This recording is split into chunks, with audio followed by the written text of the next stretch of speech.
Welcome అండి. Sri media health and nutri channel. నేను doctor Rajesh Ukala, consultant physician in Hyderabad.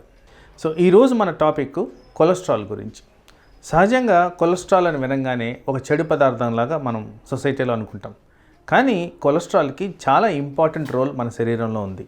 Most ఇంపార్టెంట్గా గమనించుకుంటే ప్రతి కణానికి ఏదైతే surface formation are fluid maintenance are activity of కణం, ప్రతి కణానికి కొలెస్ట్రాల్ సంబంధించి అవసరాలు ఉంటాయి.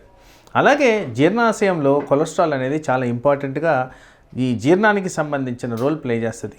ఏవైతే హార్మోన్స్ అని పిలుస్తుంటామో మోస్ట్ ఇంపార్టెంట్ హార్మోన్స్ కొలెస్ట్రాల్ ద్వారానే ఫామ్ అవుతాయి. అలాగే కొన్ని విటమిన్స్, పర్టికులర్గా ఈ మధ్యకాలంలో హైలైట్ అయిన వైటమిన్ డి, ఇది కొలెస్ట్రాల్ ద్వారానే ఉత్పత్తి అవుతుంది. అలాగే సెక్షువల్ హార్మోన్స్ అన్నీ కూడా కొలెస్ట్రాల్ ద్వారానే పారుతాయి. సో ఈ ఫార్మేషన్ ఆఫ్ కొలెస్ట్రాల్లో అధికంగా ఫామ్ అయినప్పుడే ఇది మనకి బాడీలో అనర్థాలకి దారితీస్తుంది. కనుక కొలెస్ట్రాల్ అనేది చాలా important waxy fatty substance, essential for body.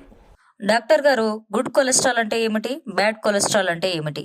కొలెస్ట్రాల్లో చాలా మటుకు ఒక 4-5 వెరైటీస్ ఆఫ్ కొలెస్ట్రాల్ రిపోర్టింగ్ అనేది జరుగుద్ది. దీన్నే మనము లిపిడ్ ప్రొఫైల్ అని పిలుస్తాం.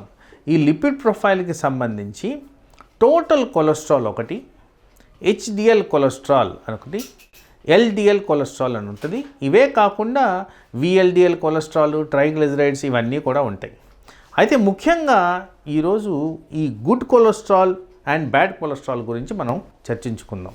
గుడ్ కొలెస్ట్రాల్ అనగా అధికంగా మన బాడీ మీద తీవ్ర ప్రభావం చూపించే ఈ గుడ్ కొలెస్ట్రాల్ హెచ్డిఎల్ కింద కేటగరైజ్ చేస్తాం. ఎవరికైతే గుడ్ కొలెస్ట్రాల్ సమపావుల్లో అనగా మోర్ దెన్ 40 mg/dL ఉంటుందో వీళ్ళల్లో మనకి ఈ కొలెస్ట్రాల్ ద్వారా వచ్చే అనార్థాలు నివారించుకోవచ్చు.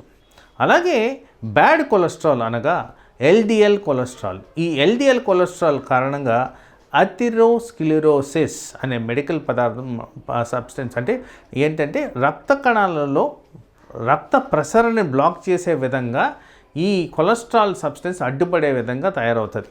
దీన్నే మేము ప్లాక్స్ అంటాం, అథెరోస్క్లెరోటిక్ ప్లాక్స్. ఈ కారణంగా వివిధ అవయవాల మీద మనకి తీవ్రమైన ఒత్తిడి జరుగుద్ది.